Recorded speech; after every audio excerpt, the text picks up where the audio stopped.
아버님, 여행비 정산이에요. 28만 원만 보내주세요. 저는 그 문자를 받고 손이 떨렸습니다. 오사카 가족여행 사진 속에는 제가 없었는데 말이죠. 초대받지 못한 여행의 비용을 청구받는 순간, 저는 깨달았습니다. 35년 동안 믿어온 가족이 저를 어떻게 생각하고 있는지를요. 이야기 시작 전에 구독과 좋아요 한번 눌러주시면 제게 큰 힘이 됩니다. 안녕하세요. 저는 서울 강북구 수유동에 사는 72세 박영우입니다. 35년간 아내와 함께 조그만 철물점을 운영하며 살았어요. 아내를 먼저 하늘에 보내고 지금은 저 혼자 서울에 남아 지내고 있습니다. 돈 걱정 없이 살았고요. 몸이 아플 정도로 고생한 기억도 별로 없어요. 그래서인지 저는 가족하는 마음이 더 중요하다고 늘 생각하며 살아왔습니다. 저는 우리 며느리 혜은이를 정말 좋아했어요. 처음 인사 왔을 때부터 눈을 또박또박 맞추고 인사하는 모습이 참 예뻤거든요. 결혼하고 나서는 생일마다 작은 케이크며 손편지까지 챙기고 명절 때도 빠지지 않고 안부 전화 먼저 해주던 아이였습니다. 아버님은 저랑 결이 잘 맞아요. 그 말이 어찌나 고맙던지 속으로 내 딸이려니 했습니다. 심지어 제 친구들 사이에서도 유명했어요. 너는 며느리 복 터졌네. 그 말들을 들을 때마다 괜히 어깨가 으쓱해지고 마음이 따뜻했죠. 그런데요, 언제부터였을까요? 늘 저한테 웃으며 다가오던 그 아이가 어느 순간부터 조금씩 멀어지는 느낌이 들기 시작했어요. 말로 설명은 잘 안 되는데 가끔은 그 예쁜 미소조차 조금 의무적인 것처럼 느껴지기도 했고요. 내가 너무 예민한 건가? 아니면 무언가를 내가 놓치고 있는 걸까? 이야기는 바로 그때부터 시작됐습니다.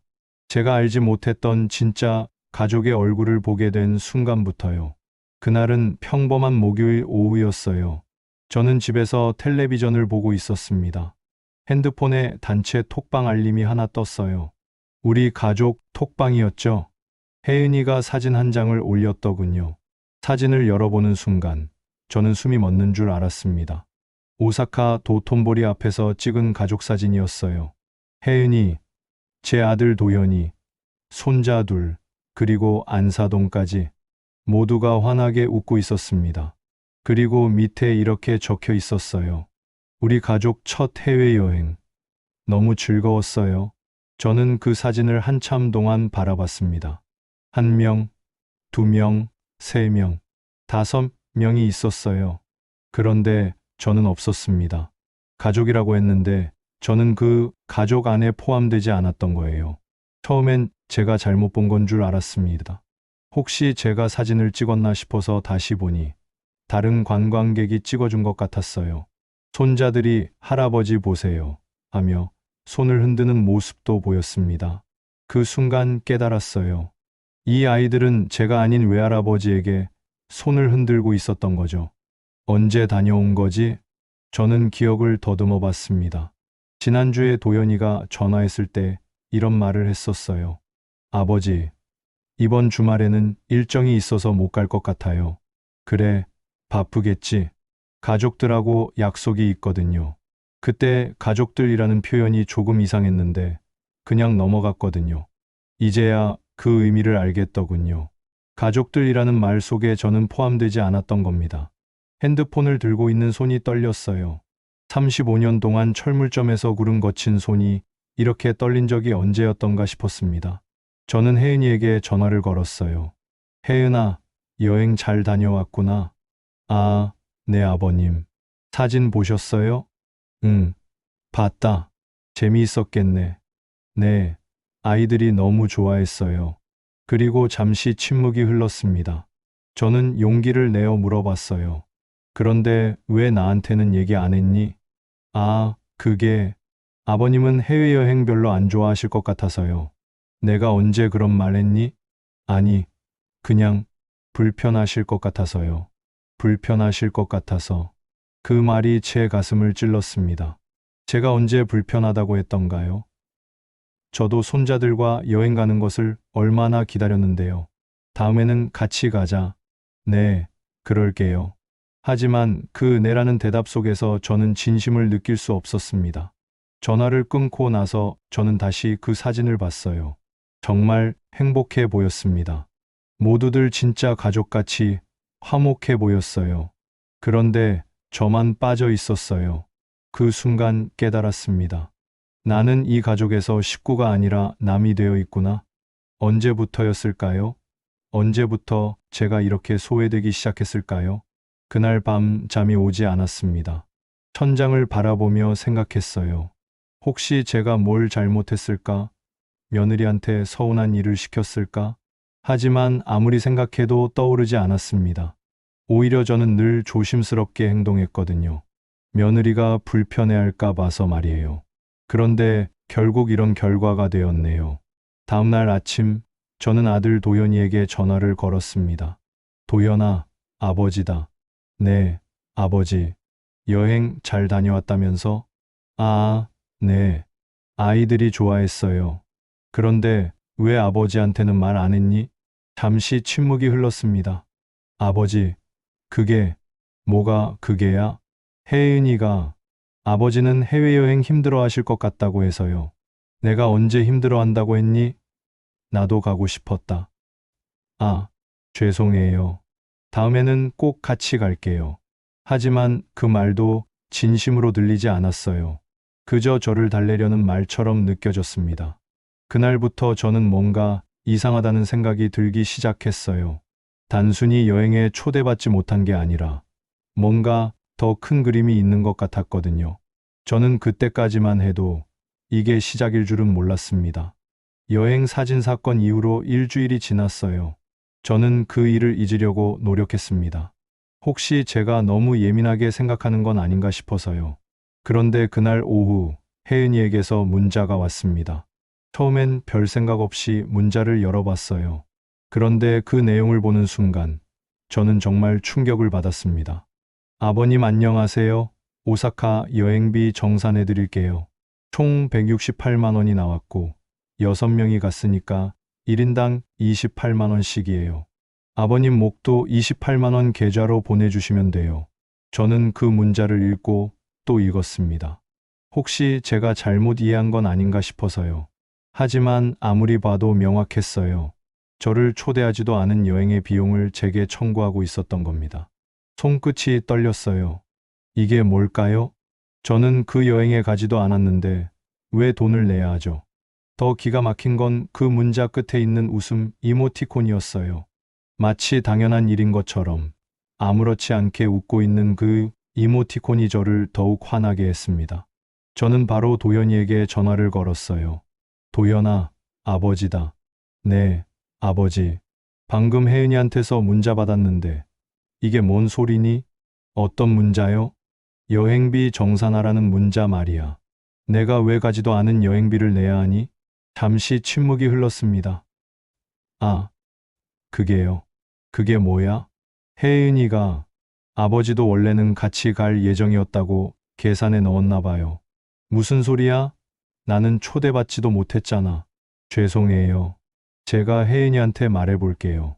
하지만 도연이의 목소리에서는 진짜 미안함을 느낄 수 없었어요. 그저 귀찮다는 느낌만 들었습니다. 1시간 후 혜은이에게서 또 문자가 왔어요. 아버님, 죄송해요. 제가 실수했나 봐요. 그런데 다른 사람들은 정산을 끝내서 이미 돈을 받았거든요.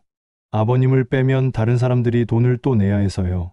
그냥 이번만 도와주세요. 도와달라고요?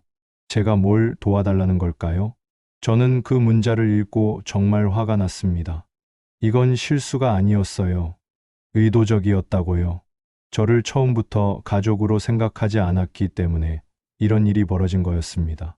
저는 혜은이에게 바로 전화를 걸었어요. 혜은아, 아버지다. 아, 네 아버님. 방금 문자 받았는데 이게 말이 되니? 아버님, 정말 죄송해요. 제가 깜빡했다고 나를 초대하지도 않고 돈만 달라는 게 깜빡한 거야? 아니에요. 그게 아니고요. 그럼 뭐야? 혜은이는 한참 동안 말을 하지 못했습니다. 그러더니 이렇게 말했어요. 아버님이 해외여행을 힘들어 하실 것 같아서 말씀 안 드린 건데, 가족 여행이니까 아버님 목도 있다고 생각했어요. 가족 여행이니까 제 목도 있다고요? 그럼 왜 저는 초대하지 않았을까요?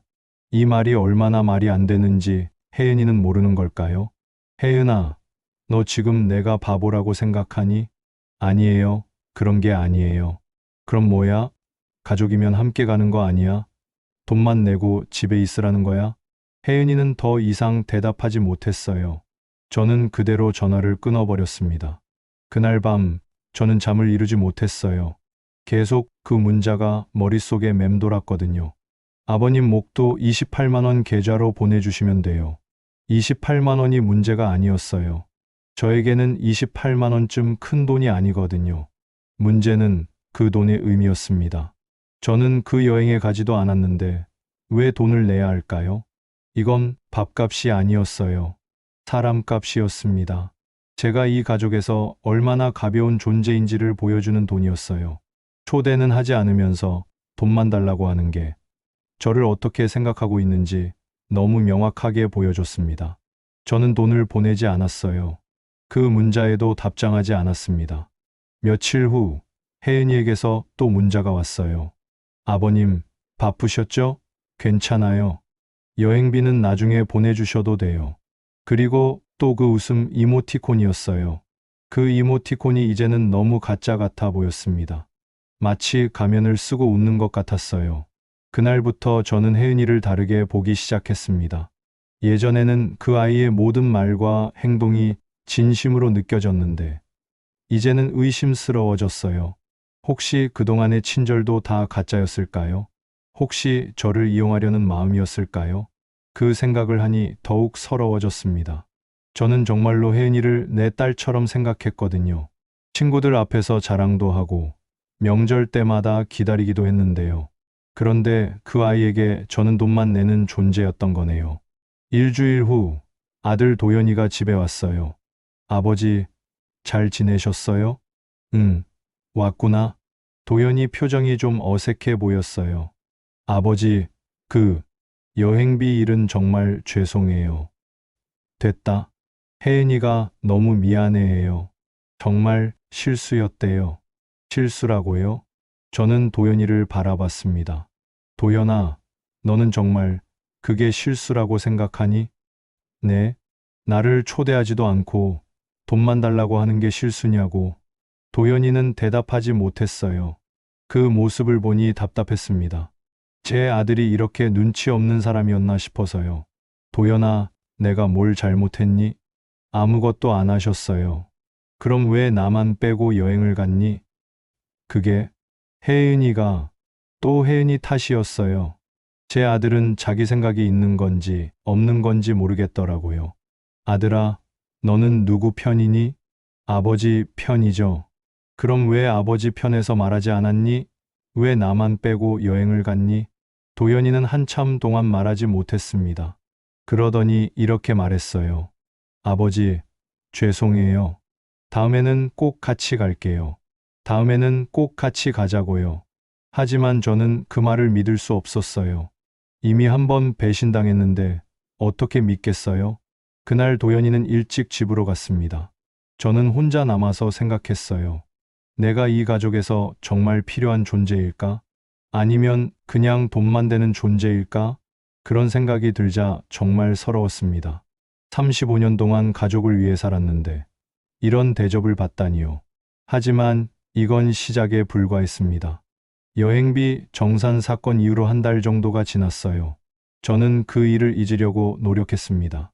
가족 관계를 망치고 싶지 않았거든요. 혜은이도 예전처럼 안부 인사를 했고, 도연이도 가끔 집에 왔어요.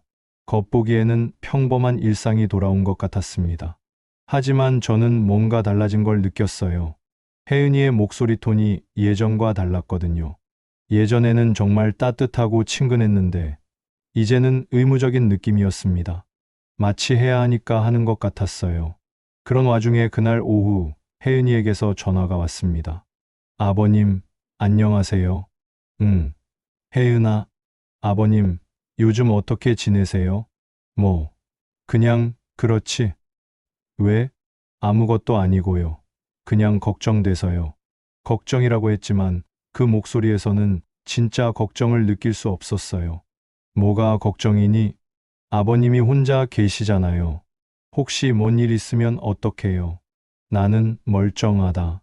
그래도 나이가 있으시니까요. 나이가 있다고요? 저는 72세지만 아직 건강해요. 매일 산책도 하고 집안일도 혼자 다 하거든요.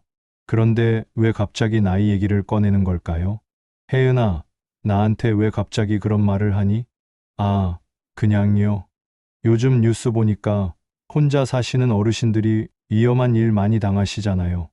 나는 괜찮다. 그래도요. 혹시 넘어지시면 어떡해요? 아무도 모르잖아요. 넘어진다고요? 저는 아직 정정한데 왜 자꾸 넘어진다는 말을 할까요? 혜은아, 나는 아직 멀쩡하다고. 네, 알아요. 그런데 혹시나 해서요. 그리고 혜은이는 이상한 제안을 했어요. 아버님, 요양원 한번 알아보시는 게 어떨까요? 요양원이라고요? 저는 귀를 의심했습니다. 뭐라고? 요양원이요. 요즘 시설 정말 좋아졌어요. 아버님 같은 분들이 많이 계시고요. 나는 왜 요양원에 가야 하니? 아니에요. 가라는 게 아니라 그냥 한번 알아보시라는 거예요. 한번 알아보라고요? 건강한 사람이 왜 요양원을 알아봐야 할까요? 저는 정말 이상했어요. 혜은아, 너 지금 나보고 요양원 가라는 거니?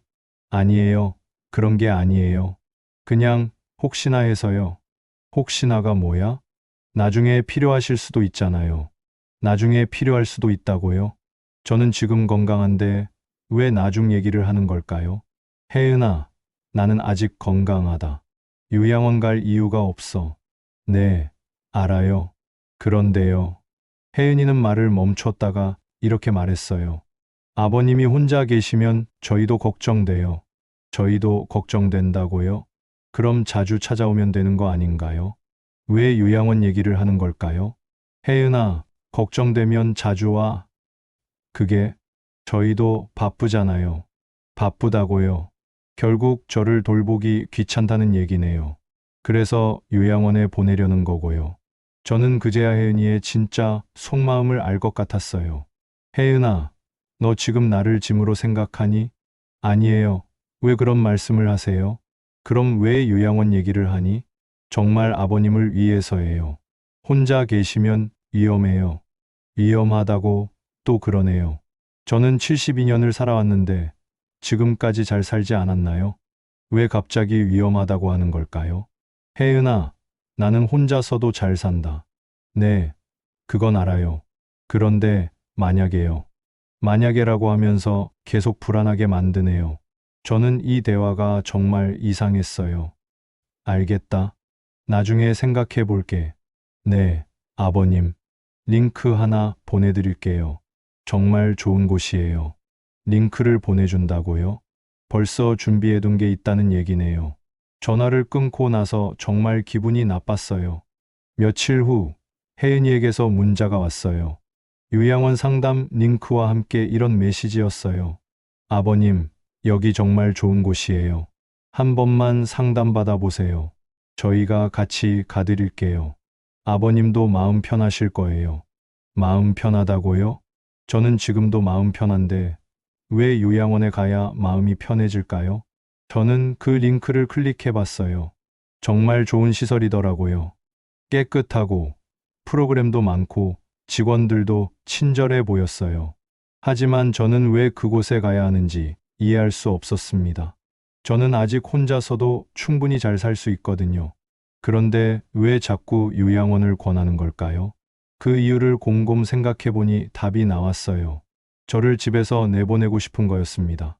하지만 직접적으로 말할 수는 없으니까 제가 위험하다는 핑계를 대는 거였어요. 며칠 후 도연이에게서도 전화가 왔어요. 아버지, 혜인이한테 들었는데 요양원 상담 받아보시는 게 어때요? 도연이까지 그런 말을 하네요. 너도 나보고 요양원 가라는 거니? 아니에요. 그냥 한번 알아보시라는 거예요. 왜? 아버지가 혼자 계시면 저희가 걱정돼요. 또 걱정된다는 말이에요. 도연아, 너는 언제 나를 걱정했니? 한 달에 한 번 오기도 바쁘다면서. 아버지, 그게 아니에요. 그럼 뭐야? 그냥 만약에 뭔 일 생기면요. 만약에 또 그러네요. 이 사람들은 왜 자꾸 만약에 얘기를 할까요? 도연아, 나는 아직 건강하다. 요양원 갈 이유가 없어.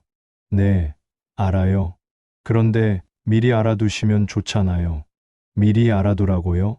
저는 정말 화가 났어요. 도연아, 너 솔직히 말해. 나를 집에서 내보내고 싶은 거 아니니? 아니에요. 왜 그런 생각을 하세요? 그럼 왜 자꾸 요양원 얘기를 하니? 도연이는 한참 동안 대답하지 못했어요. 그러더니 이렇게 말했습니다. 아버지, 저희도 나름대로 계획이 있어요. 계획이라고요? 무슨 계획인지 물어보고 싶었지만 도연이는 더 이상 말하지 않았어요. 그날 밤 저는 정말 많은 생각을 했습니다. 여행에서 저를 빼고 돈만 달라고 하고 이제는 요양원까지 권하고 이 모든 게 우연일까요? 아니면 계획된 일일까요? 저는 점점 확신하게 되었어요. 이 사람들이 저를 내보내려고 한다는 거요. 하지만 왜일까요? 제가 뭘 잘못했길래 이런 대우를 받아야 할까요? 그런 생각을 하다가 문득 하나의 가능성이 떠올랐어요. 혹시 제 집 때문인가? 이 집은 제 아들 도연이 명의로 되어 있어요. 아내와 제가 평생 모은 돈으로 산 집이지만 세금 문제 때문에 아들 명의로 해뒀거든요. 혹시 그들이 이 집을 팔고 싶어 하는 건 아닐까요? 그래서 저를 요양원에 보내려는 건 아닐까요? 그 생각을 하니 정말 무서워졌어요. 만약 정말 그렇다면 저는 어떻게 해야 할까요? 다음 날 저는 동네 부동산에 가봤어요. 사장님, 우리 동네 집값이 요즘 어떤가요? 아, 많이 올랐죠. 특히 어르신 집 같은 곳은 인기 많아요. 그래요? 네. 요즘 젊은 부부들이 그런 집 많이 찾거든요. 그 말을 듣고 저는 확신했어요. 정말로 제 집 때문이구나. 저를 요양원에 보내고 집을 팔려는 거구나. 그렇다면 요양원 얘기는 배려가 아니라 계략이었던 거예요. 저를 조용히 내보내려는 계략 말이에요. 며칠 후 혜은이에게서 또 전화가 왔어요. 아버님, 요양원 상담 언제 받아보실래요? 나는 안 간다고 했잖아. 아버님, 한 번만 보세요. 정말 좋아요. 싫다. 왜요? 그냥 구경만이라도요. 구경만이라도 하라고 하네요. 하지만 저는 그 속셈을 알고 있어요. 한 번 가면 그대로 들어가라고 할 거예요. 혜은아, 나는 집이 좋다. 집도 좋지만 혼자 계시면 위험해요. 또 위험하다고 하네요. 뭐가 위험하니? 넘어지시면 어떡해요? 아무도 모르잖아요. 나는 안 넘어진다. 그래도 만약에요. 만약에 또 그러네요. 저는 이 대화가 정말 지겨웠어요. 혜은아, 나는 요양원 안 간다. 더 이상 그런 얘기 하지 마. 아버님, 저희가 걱정돼서 그러는 거예요. 걱정이라고 하지만 저는 이제 그 말을 믿지 않았어요. 진짜 걱정이라면 자주 찾아와야죠. 요양원에 보내려고 하지 말고요. 알겠다. 저는 그냥 전화를 끊어버렸어요. 그날부터 저는 확신했습니다. 이 사람들이 정말로 저를 내보내려고 한다는 거요. 여행에서 빼고 돈만 달라고 하고 이제는 요양원까지 모든 게 계획된 일이었어요. 저를 조용히 그리고 점진적으로 가족에서 제외시키려는 계획이었습니다. 하지만 저도 72년을 살아온 사람이에요. 이렇게 당하고만 있을 수는 없었습니다. 저는 그날부터 조용히 준비를 시작했어요. 이 사람들이 저를 어떻게 생각하는지 정확히 알아보기 위해서요. 그리고 만약 정말로 저를 내보내려고 한다면 저도 제 방식대로 대응할 생각이었습니다. 가족이라는 이름으로 저를 이용하려고 한다면 저도 가만히 있지 않을 거예요. 72년을 살면서 이런 배신을 당할 줄은 몰랐지만 이제 현실을 받아들여야 할 때가 온 것 같았습니다. 하지만 아직 확실하지 않으니까 좀 더 지켜보기로 했어요. 혹시 제가 잘못 생각하는 건 아닐까 싶어서요. 하지만 속으로는 이미 알고 있었습니다. 이 모든 게 우연이 아니라는 걸요. 그리고 앞으로 더 큰 일이 벌어질 거라는 것도요. 혜은이와의 통화를 끊고 나서 며칠이 지났어요. 저는 계속 불안했습니다. 혹시 정말로 제 집을 처분하려고 하는 건 아닐까 하는 생각 때문이었어요. 그래서 아침마다 산책을 나가면서 부동산 앞을 지나다니곤 했습니다. 혹시 이상한 일이 일어나고 있는 건 아닌지 확인하려고요. 그런데 그날 오후 정말로 이상한 일이 벌어졌어요. 저는 집 앞 편의점에서 우유를 사고 나오는 길이었습니다. 그때 아파트 관리사무소 앞에서 부동산 이씨 아저씨를 만났어요. 이씨 아저씨는 바로 앞 부동산에서 10년 넘게 일하신 분이에요. 저와도 인사를 자주 나누는 사이죠. 사장님, 안녕하세요. 네, 이씨 아저씨. 수고하세요. 사장님, 잠깐만요. 이씨 아저씨가 저를 부르더니 주변을 둘러보셨어요. 그리고 작은 목소리로 말씀하셨습니다. 사장님, 혹시 집 정리하실 예정이세요? 집 정리요? 무슨 말씀이세요? 아, 그게 며칠 전에 전화가 왔거든요. 어떤 전화요? 사장님 댁 시세를 물어보더라고요. 아드님 성함으로 되어 있다면서 말이에요. 저는 그 순간 머리가 띵했습니다. 정말로 제 집 시세를 알아본 거였어요. 누가 그런 전화를 했는지 아세요? 여자분이었어요. 목소리가 젊더라고요. 젊은 여자라면 혜은이겠죠. 이씨 아저씨, 그 전화에서 뭐라고 했어요? 이씨 아저씨는 또 주변을 둘러보더니 더 작은 목소리로 말씀하셨어요. 집주인이 요양원에 들어가실 예정이라서 집을 정리해야 한다고 하더라고요. 집주인이 요양원에 들어간다고요? 저는 아직 요양원에 간다고 말한 적이 없는데 벌써 그런 식으로 얘기하고 있었던 거예요. 혹시 또 다른 얘기는 없었나요? 그냥 어르신이 요양원 가시면 집은 처분할 예정이라고요. 저는 정말 충격을 받았습니다. 저도 모르는 사이에 제 인생이 다 계획되어 있었던 거예요. 요양원에 보내고 집은 처분하고 그것도 제 동의 없이 말이에요. 이씨 아저씨, 혹시 다른 사람들도 이 얘기 알고 있나요? 글쎄요. 저는 누구한테도 얘기 안 했는데 부동산 여기저기 알아봤을 수도 있죠. 그 말을 듣고 저는 더욱 화가 났어요. 동네에서 소문이 날 수도 있다는 얘기잖아요. 이씨 아저씨, 이 얘기 다른 사람한테는 하지 말아주세요. 물론이죠. 걱정 마세요. 집으로 돌아오는 길에 저는 정말 분노가 치밀었습니다. 혜은이가 정말로 제 집을 처분하려고 계획하고 있었던 거예요. 그것도 저를 요양원에 보낸 다음에 말이에요. 저는 곧바로 집에 들어가서 중요한 서류들을 찾아봤어요. 집 등기부등본, 매매계약서, 그리고 제가 집 살 때 낸 돈에 대한 증빙 서류들 말이에요. 이 집은 분명히 아들 도연이 명의로 되어 있어요. 하지만 집을 살 때 제가 낸 돈이 상당했거든요. 철물점을 정리하면서 나온 돈의 대부분을 여기에 투자했어요. 아내와 상의해서 아들 명의로 해준 건데 이게 이렇게 될 줄은 몰랐습니다. 그때는 세금도 절약하고 나중에 상속받을 때도 편하겠다 싶어서 그랬는데 이제 와서 보니 제 발목을 잡는 족쇄가 되어버렸네요. 저는 예전에 은행에서 집 담보대출 받을 때 찍은 사진들도 찾아봤어요. 도연이랑 같이 은행에 가서 상담받을 때 찍은 사진들이었는데 이것들도 증거가 될 수 있을 것 같았거든요. 그리고 철물점 정리할 때 나온 돈을 도연이 통장으로 이체한 내역도 찾았어요. 당시에는 아들을 믿었기 때문에 별 생각 없이 했는데 지금 보니 이런 자료들이 중요하더라고요. 저는 이 모든 서류들을 한 곳에 모아두었습니다. 혹시라도 법적으로 문제가 생길 경우를 대비해서요. 그날 저녁 도연이에게 전화를 걸었어요. 도연아, 아버지다. 네, 아버지. 너 집 처분할 생각 있니? 잠시 침묵이 흘렀습니다. 네, 갑자기 왜 그런 말씀을? 대답해. 집 처분할 생각 있냐고. 아니요. 그런 생각 없어요. 그럼 혜은이는? 또 침묵이 흘렀습니다. 더 긴 침묵이었어요. 혜은이도 그런 얘기 한 적 없는데요. 아, 거짓말하지 마. 부동산에서 시세 알아봤다면서. 아, 그게요. 그게 뭐야? 혜은이가 혹시나 해서 한번 알아본 거래요. 혹시나 해서 한번 알아봤다고요? 혹시나가 뭐야? 내가 죽을 것 같아서? 아니에요. 그런 게 아니고요. 그럼 뭐야?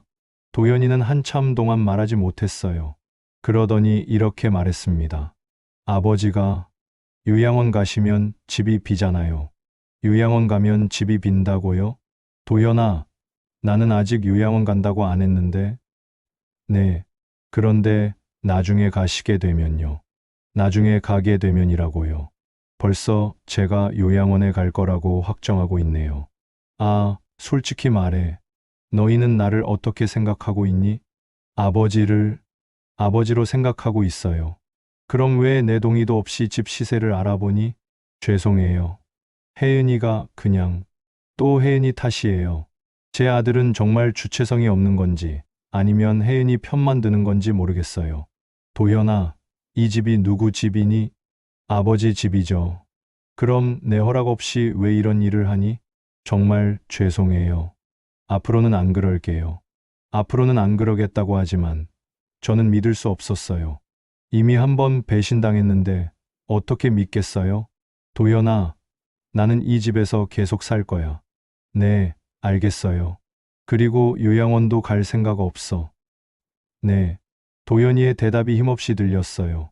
마치 제가 고집 부리는 사람처럼 여기는 것 같았거든요. 전화를 끊고 나서 저는 정말 속이 상했어요. 제 아들이 제 편이 아니라는 게 이렇게 서러울 줄 몰랐습니다. 그날 밤 잠자리에 누워서 생각해 봤어요. 이 상황을 어떻게 해결해야 할까? 가만히 있으면 정말로 요양원에 보내질 수도 있겠다는 생각이 들었거든요. 그리고 집마저 처분되면 저는 정말로 갈 곳이 없어질 거예요. 저는 더 이상 당하고만 있을 수 없다고 생각했습니다.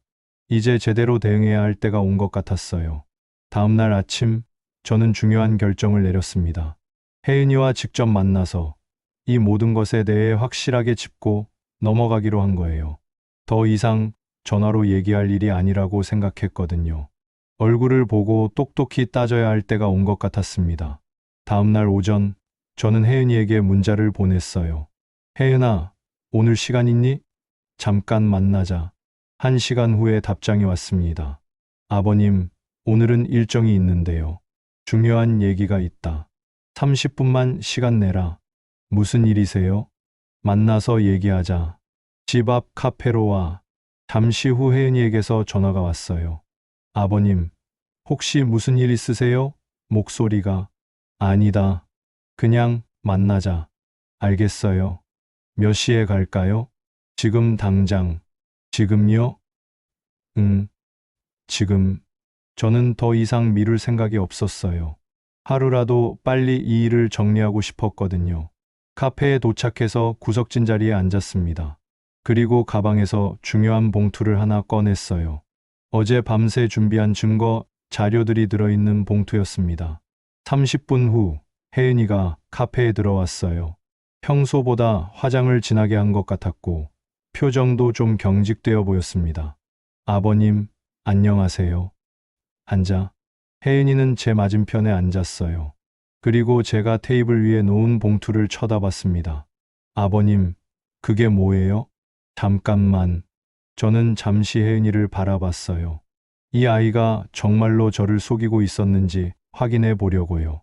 혜은아, 너 나한테 숨기는 거 있니? 무슨 말씀이세요? 솔직히 대답해. 정말 무슨 말씀인지 모르겠어요. 혜은이는 눈을 깜빡이며 말했어요. 하지만 그 눈빛이 예전 같지 않았습니다. 그럼 이걸 보고 나서 다시 얘기하자. 저는 봉투를 열어서 안에 있는 자료들을 하나씩 꺼냈어요. 먼저 핸드폰 화면 캡처 사진이었습니다. 혜은이가 보낸 여행비 정산 문자였죠. 이게 뭐니? 혜은이 얼굴이 조금 굳어졌어요.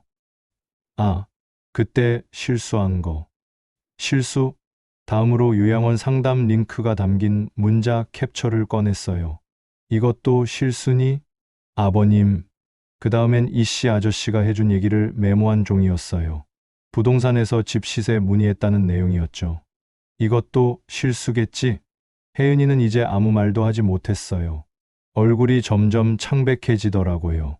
마지막으로 요양원 상담 예약을 확인하는 문자를 꺼냈습니다.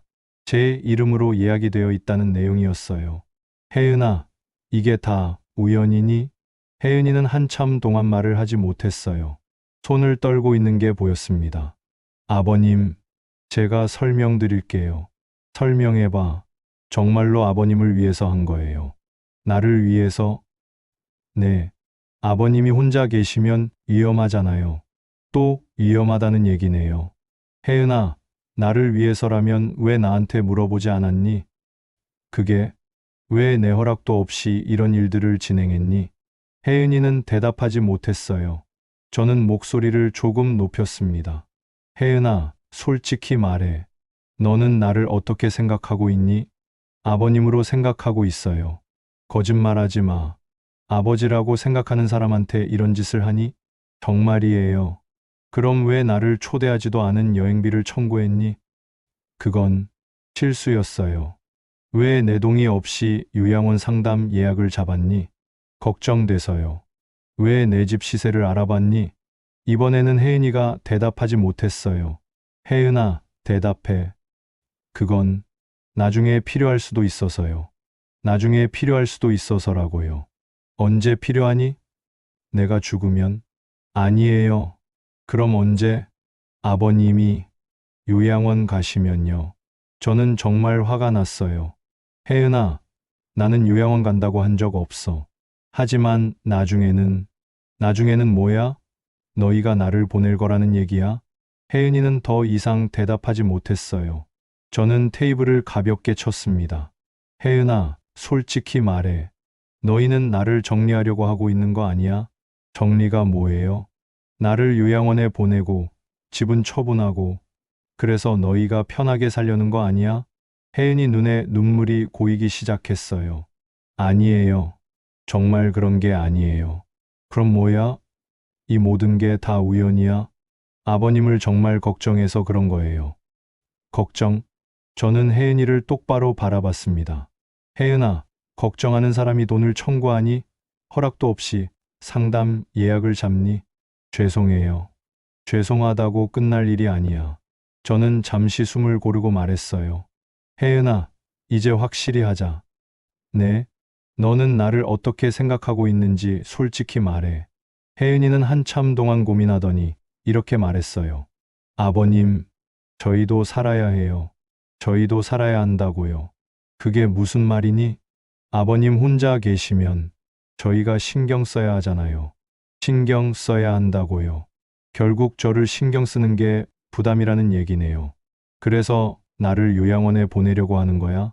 더 좋은 곳에서 편하게 지내시라는 거예요. 내가 편한 곳은 집이야. 하지만 뭐야? 아버님이 계시면 저희도 불편해요. 드디어 본심이 나왔네요. 제가 있으면 불편하다는 거였어요. 혜은아, 그럼 처음부터 솔직하게 말하지 그랬니? 죄송해요. 미안하다고 해결될 일이 아니야. 저는 봉투 안에 있던 마지막 자료를 꺼냈어요. 집 등기부등본이었습니다. 혜은아, 이 집이 누구 집인지 아니? 도연 씨 명의예요. 그럼 내가 나가면 너희 집이 되는 거네? 그런 생각으로 한 게 아니에요. 거짓말하지 마. 저는 혜은이를 똑바로 바라봤습니다. 혜은아, 이제 확실하게 말할게. 네? 나는 너희 계획대로 움직이지 않을 거야. 무슨 말씀이세요? 나도 내 방식대로 대응하겠다. 혜은이 얼굴이 더욱 굳어졌어요. 아버님, 그게 무슨, 나중에 알게 될 거야. 저는 자리에서 일어났습니다. 혜은아, 오늘 이후로는 나도 달라질 거야. 아버님, 가족이라고 해서 무엇이든 참을 거라고 생각하지 마. 그렇게 말하고 카페를 나왔습니다. 뒤에서 혜은이가 뭔가 말하는 것 같았지만 돌아보지 않았어요. 이제 저도 제 방식대로 준비할 때가 되었다고 생각했거든요. 카페에서 혜은이와 만난 다음 날, 저는 중요한 결정을 내렸어요. 더 이상 혼자서 당하고만 있을 수 없다고 생각했거든요. 전문가의 도움을 받아서 제대로 대응해야겠다고 마음먹었습니다. 그래서 아침 일찍 동네에 있는 법무사 사무소를 찾아갔어요. 안녕하세요. 상담 좀 받고 싶은데요. 어떤 일이세요? 집 문제입니다. 접수를 하고 기다렸다가 법무사 선생님과 상담을 받았어요. 어르신, 어떤 일로 오셨나요? 저는 준비해 온 자료들을 꺼내서 차근차근 설명했습니다.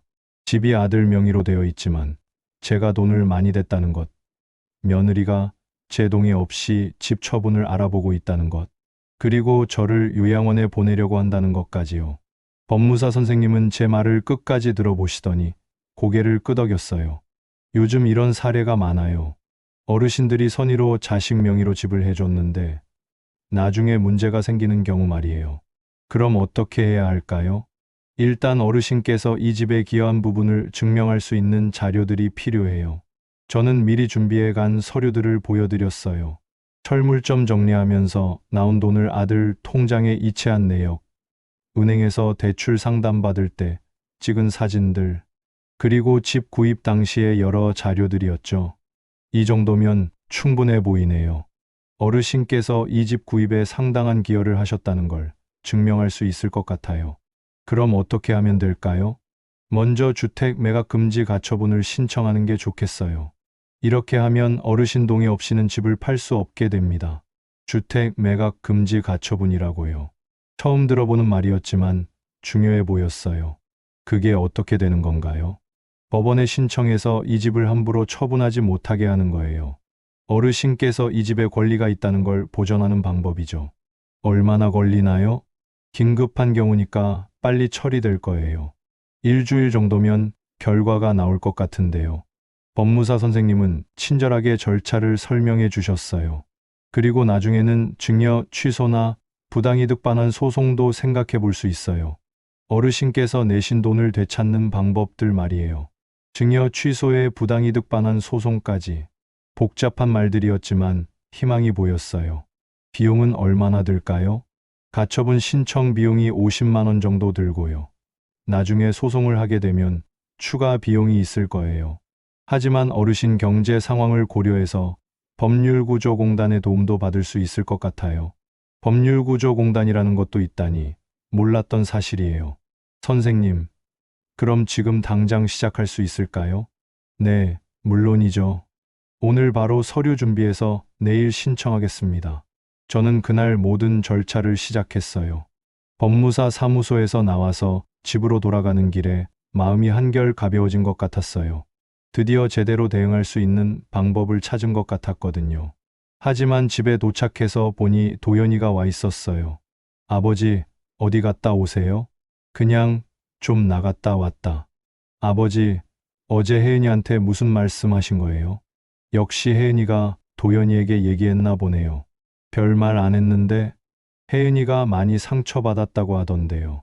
혜은이가 상처받았다고요? 저는 어떻고요? 도연아, 어떻게 너는 혜은이 편만 드니? 아니에요. 그런 게 아니라. 그럼 뭐야? 그냥 가족끼리 이렇게 하면 안 되잖아요. 가족끼리 이렇게 하면 안 된다고요. 도연아, 그럼 혜은이가 나한테 한 일은 괜찮고? 그게 무슨 말씀이세요? 저는 도연이에게도 어제 혜은이에게 보여준 자료들을 다시 보여줬어요. 이거 봐. 이게 가족끼리 할 일이야? 도연이는 자료들을 보더니 얼굴이 굳어졌어요. 아버지, 이건 뭐야? 혜은이가 그냥 걱정해서 한 것 같은데요. 걱정해서 했다고요. 아직도 그런 말을 하네요. 도연아, 너는 정말 모르겠니? 이게 걱정이야, 계획이야? 아버지, 내 아내가 나를 어떻게 생각하고 있는지 정말 모르겠니? 도연이는 한참 동안 말하지 못했어요. 아버지, 혜은이도 나름대로 아버지를 생각해서 한 거예요. 나를 생각해서 했다고요. 도연아, 그럼 나는 언제 이런 계획이 있다는 걸 들었니? 그게 내 허락도 받지 않고 내 인생을 계획해 놓은 게 나를 생각해서 한 거야? 도연이는 대답하지 못했어요.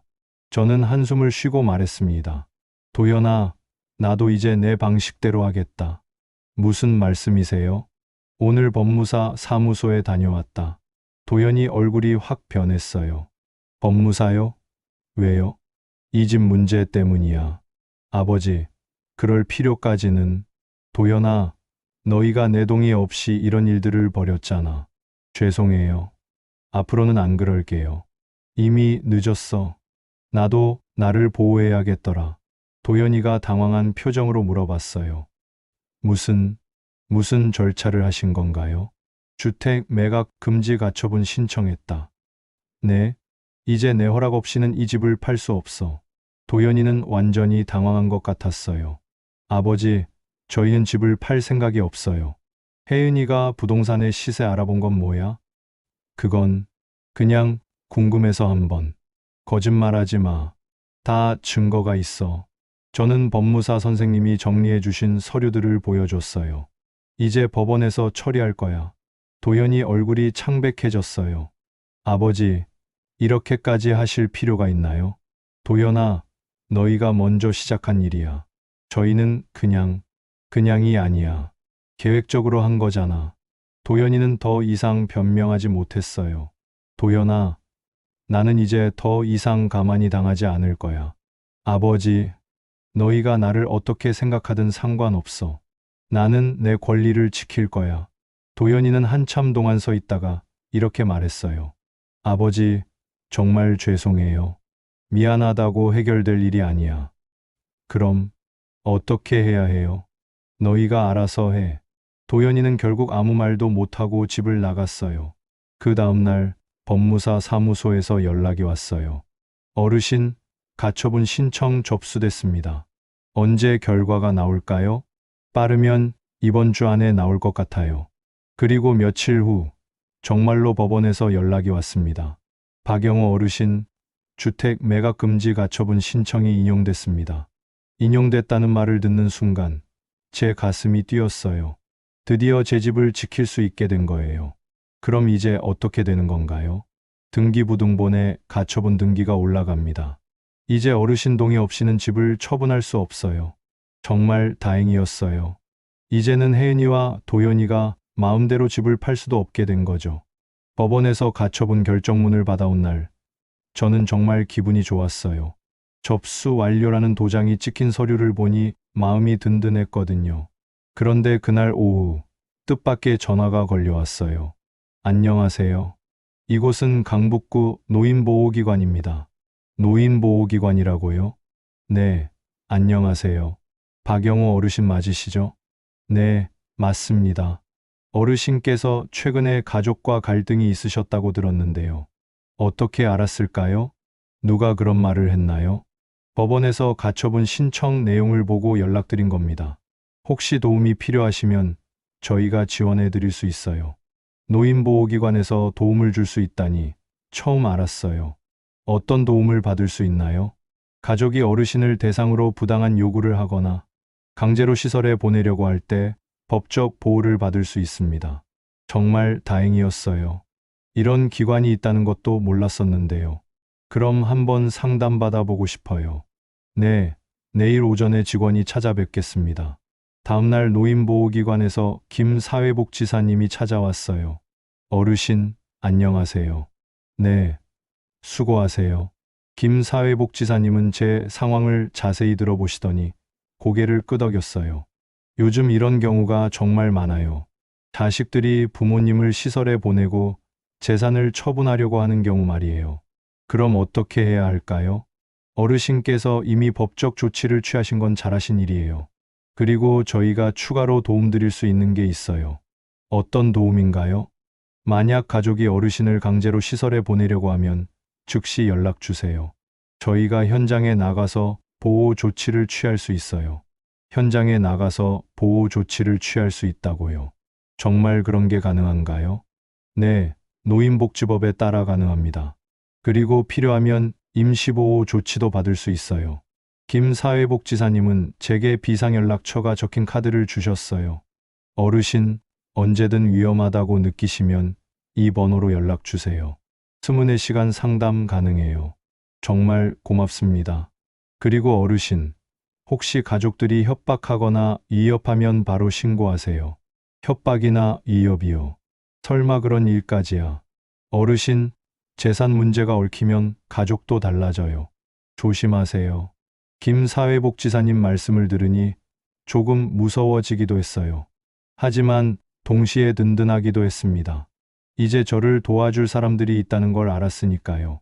그날 저녁 도연이에게서 전화가 걸려왔어요. 아버지, 법원에서 결정 났다면서요? 응, 이제 어떻게 되는 거예요? 너희 마음대로 못한다는 거지. 아버지, 저희는 정말 그럴 생각 없었어요. 이미 늦었다. 그럼 앞으로 어떻게 해야 해요? 내가 허락할 때까지는 아무것도 못해. 도연이는 한참 동안 말이 없었어요. 아버지, 혜은이가 많이 힘들어해요. 혜은이가 힘들어한다고요. 나도 힘들었어. 죄송해요. 미안하다고 되는 일이 아니야. 그날 통화를 끝내고 나서 저는 생각했어요. 이제 시작일 뿐이라고. 앞으로 더 힘든 일들이 있을 수도 있지만 저는 더 이상 물러서지 않을 거라고요. 가처분 결정서를 서랍에 넣으면서 저는 조용히 웃었습니다. 드디어 저도 제대로 된 무기를 가지게 된 거죠. 가처분 결정이 난 다음 주부터 동네 분위기가 달라지기 시작했어요. 처음에는 별일 없을 줄 알았는데 혜은이 일이 동네에 퍼지기 시작한 거예요. 그 시작은 김 여사였습니다. 영호 씨, 며느리가 정말 그런 문자를 보냈어요? 무슨 문자요? 여행비 달라는 문자 말이에요. 박 여사가 그러던데 영호 씨를 초대하지도 않고 돈을 달라고 했다면서요? 아, 이미 소문이 나기 시작했구나 싶었어요. 제가 법무사 사무소에 상담받을 때 이런 이야기들을 했는데 그게 어떻게든 흘러나간 모양이었습니다. 김 여사, 그런 얘기는 영호 씨 정말 그런 일 있었어요? 아무리 그래도 시아버지한테 그런 짓을 해요. 김 여사 목소리가 점점 커지고 있었어요. 주변에 있던 다른 아주머니들도 우리 쪽을 보기 시작했습니다. 그게 복잡한 일이라. 복잡할 게 뭐 있어요? 시아버지를 초대도 안 하고 돈만 달라는 게 말이 돼요? 이제 완전히 동네 화제가 되어버렸네요. 영우 씨, 그런 며느리하고는 연을 끊는 게 맞아요. 김 여사, 그래도 가족인데. 가족이 그런 짓 해요? 차라리 남이 나아요. 그날부터 동네에서 저를 보는 시선이 달라졌어요. 다들 저를 불쌍하게 보거나 아니면 며느리를 욕하거나 둘 중 하나였습니다. 며칠 후 편의점에서 만난 박 여사는 이런 말을 했어요. 영호 씨, 며느리가 요즘 얼굴도 못 들고 다닌다던데요? 그래요? 당연하죠. 동네에서 소문이 다 났는데요. 시아버지한테 그런 짓 한 며느리가 어디 있어요? 혜은이가 얼굴을 못 들고 다닌다니 좀 안쓰럽기도 했어요. 하지만 제가 당한 일을 생각하면 당연한 결과 같기도 했고요. 박 여사, 그래도 너무 심하게 말하지는 말아주세요. 영우 씨는 너무 착해요. 나 같으면 이미 절연했어요. 그런 대화를 나누고 집으로 돌아가는 길에 혜은이를 만났습니다. 오랜만에 보는 혜은이 모습이 많이 달라져 있었어요. 예전에는 항상 화장도 깔끔하게 하고 옷차림도 단정했는데 그날은 마스크를 끼고 후드티를 입고 있었어요. 아버님, 혜은아, 아버님, 죄송해요. 혜은이 목소리가 많이 작아져 있었습니다. 뭐가 미안하니? 동네에 소문이 났어요. 그래? 사람들이 저를 이상하게 봐요. 아이들까지라고 하니 좀 마음이 아프더라고요. 혜은아, 그건 내가 한 일의 결과야. 네, 알아요. 처음부터 솔직하게 했으면 이렇게 되지 않았을 텐데. 혜은이는 고개를 숙이고 말했어요. 아버님, 정말 죄송해요. 제가 잘못했어요. 지금 와서 미안하다고 해서 해결될까?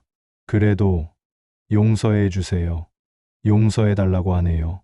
하지만 이미 돌이킬 수 없는 일들이 너무 많았어요. 혜은아, 나는 내가 진심으로 뉘우치는지 잘 모르겠어. 진심이에요. 정말 잘못했다고 생각해요. 그럼 앞으로 어떻게 할 거니? 아버님께서 원하시는 대로 하겠어요. 제가 원하는 대로 하겠다고요. 혜은아, 나는 단순해. 그냥 진짜 가족처럼 지내고 싶었을 뿐이야. 네, 알겠어요. 거짓 미소 말고 진짜 마음으로 대해줬으면 좋겠어. 혜은이가 눈물을 흘리기 시작했어요. 아버님, 저 정말 반성하고 있어요. 그래, 알겠다. 하지만 시간이 필요해. 네, 기다릴게요. 그렇게 혜은이와 헤어지고 집으로 돌아왔는데 도연이가 기다리고 있었어요. 아버지, 저녁 먹으셨어요? 아직. 같이 먹을까요? 제가 음식 사왔어요. 도연이가 치킨을 사온 것 같았어요. 오랜만에 아들과 같이 먹는 저녁이었습니다. 아버지, 혜은이 많이 힘들어해요. 나도 힘들었어. 네, 저희가 잘못했어요. 도연아, 너는 정말 몰랐니? 혜은이가 무슨 생각을 하고 있었는지 도연이는 치킨을 뜯다가 손을 멈추더니 말했어요. 솔직히 조금 알고 있었어요. 조금이 아니라 다 알고 있었던 거 아니야? 네, 죄송해요. 그럼 왜 말리지 않았니? 그게 저도 편할 것 같아서요. 드디어 솔직한 말이 나왔네요. 저도 편할 것 같아서라니. 도연아, 너도 나를 짐으로 생각했구나. 아니에요. 그런 게 아니라.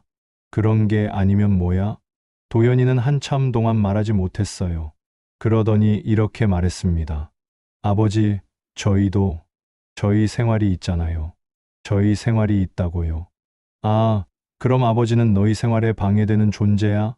그런 뜻이 아니에요. 그럼 무슨 뜻이야? 그냥 좀 더 편하게 살고 싶었어요. 편하게 살고 싶었다는 말에 저는 모든 걸 이해했어요. 결국 제가 있으면 불편하다는 뜻이었거든요. 도연아, 그럼 이제 편해졌니? 네. 법적으로도 정리됐고, 동네에서도 소문났고, 이제 편해졌지? 아버지, 도연아, 나는 이제 너희한테 기대하지 않을 거야. 그런 말씀 마세요. 너희도 편하고 나도 편할 거야. 도연이는 더 이상 아무 말도 하지 못했어요.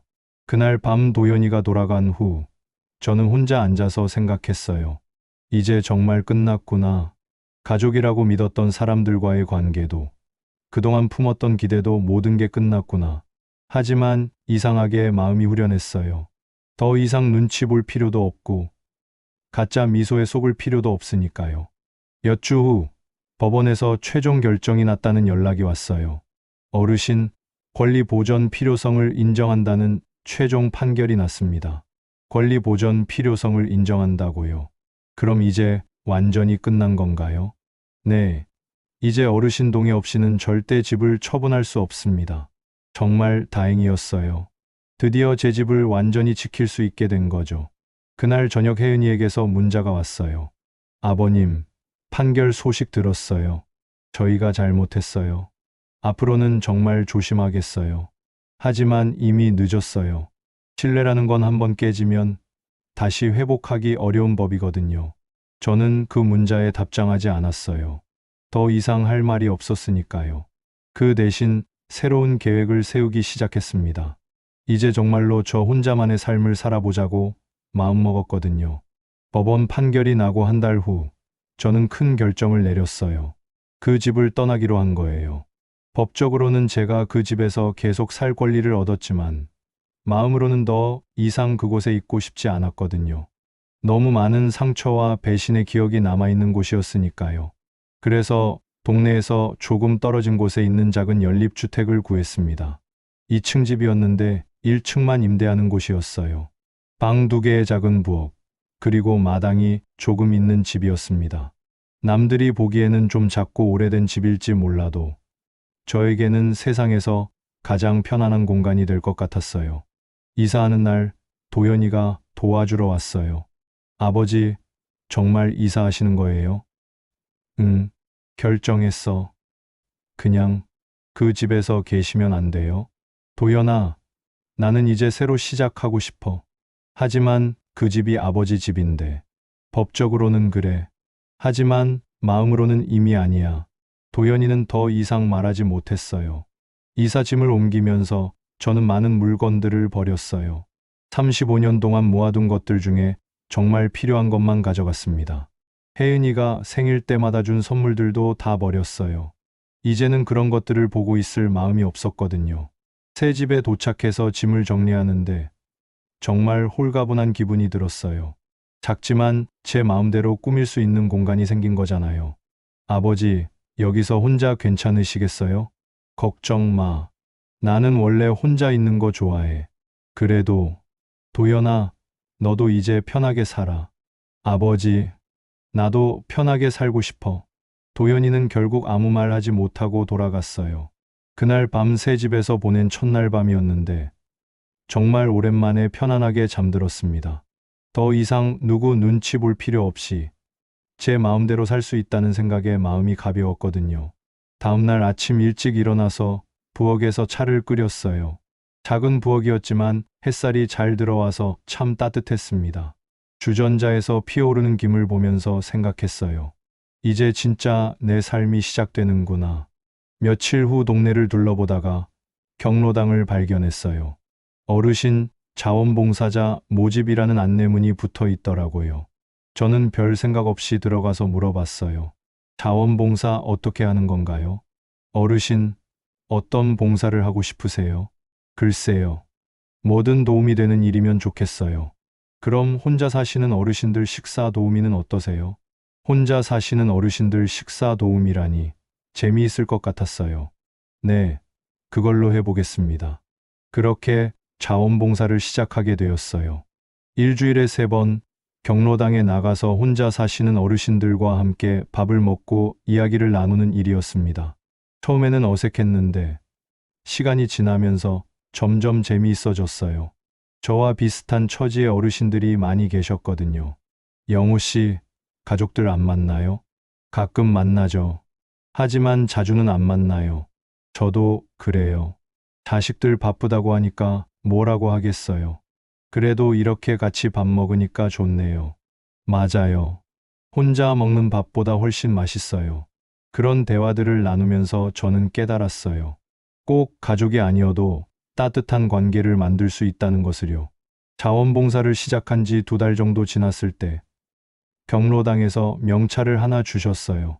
자원봉사자 박영호라고 적혀 있는 명찰이었습니다. 그 명찰을 받는 순간 정말 뿌듯했어요. 누군가의 아버지, 시아버지가 아닌 그냥 박영호라는 이름으로 인정받는 기분이었거든요. 영호 씨, 정말 열심히 해주셔서 감사해요. 저야 감사하죠. 이렇게 보람 있는 일을 할 수 있게 해주셔서. 영호 씨 덕분에 다른 어르신들도 많이 밝아지셨어요. 그 말을 들으니 더욱 기분이 좋았어요. 제가 누군가에게 도움이 되고 있다는 것이 이렇게 뿌듯한 일인 줄 몰랐거든요. 그러던 어느 날 도연이에게서 전화가 왔어요. 아버지, 잘 지내셨어요? 응, 잘 지내고 있어. 아버지, 저희 정말 잘못했어요. 알고 있어. 다시 기회를 주실 수는 없나요? 다시 기회를 달라고 하네요. 도연아, 나는 이제 너희 없이도 잘 살고 있어. 하지만 가족인데, 가족이라는 건 혈연 관계만으로 되는 게 아니야. 네, 진짜 서로를 생각하고 아껴줄 때 가족이 되는 거지. 도연이는 한참 동안 말하지 못했어요.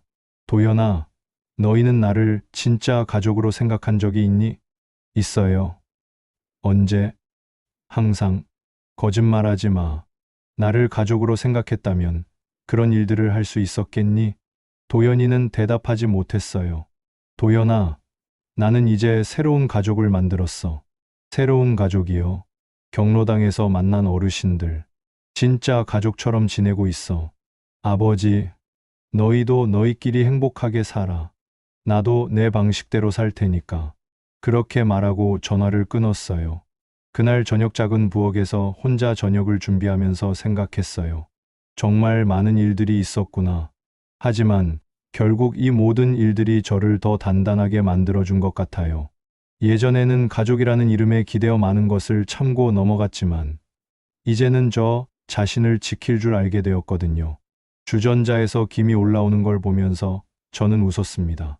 72세에 새로운 인생을 시작하게 될 줄 누가 알았겠어요. 늦었지만 이제라도 진짜 제 삶을 살 수 있게 되어서 참 다행이라는 생각이 들었습니다. 다음날 아침 경로당에 가면서 명찰을 가슴에 달았어요. 자원봉사자 박영호. 그 이름이 이제는 정말 자랑스러웠습니다. 오늘도 저를 기다리는 어르신들이 있고 제가 도움을 줄 수 있는 일들이 있어요. 가족 이전에 나로서 당당하게 살아갈 수 있는 하루가 또 시작되는 거죠. 햇살이 따뜻한 아침이었습니다. 여러분, 72세 박영호의 이야기 어떻게 보셨나요? 처음에는 가족에게 배제당하고 모멸당하는 상황에서 시작해서 결국 자신의 권리를 찾고 새로운 삶을 시작하는 이야기였습니다. 아마 많은 분들이 제 마음에 공감하셨을 거예요. 가족이라는 이름으로 참아야 하는 일들이 얼마나 많은지, 그리고 그 참음의 한계가 어디인지 생각해 보게 되는 이야기였죠. 하지만 이 이야기에서 가장 중요한 메시지는 이거예요. 나이가 몇 살이든 어떤 상황에 있든 우리는 모두 존중받을 권리가 있다는 것. 그리고 그 권리는 스스로 지켜야 한다는 것입니다. 새로운 관계를 만들어가는 것도 또 다른 방법이죠. 중요한 건 포기하지 않는 것입니다. 여러분이라면 어떻게 하시겠습니까? 만약 가족에게 이런 대우를 받는다면 참으시겠어요? 아니면 맞서 싸우시겠어요? 댓글로 여러분의 생각을 들려주세요. 비슷한 경험이 있으신 분들은 서로 위로하고 격려해 주시면 좋겠어요. 그리고 이 영상이 도움이 되셨다면 구독과 좋아요, 그리고 주변 분들에게 공유도 부탁드립니다. 우리 모두 자신을 소중히 여기며 당당하게 살아가시길 바랍니다. 감사합니다.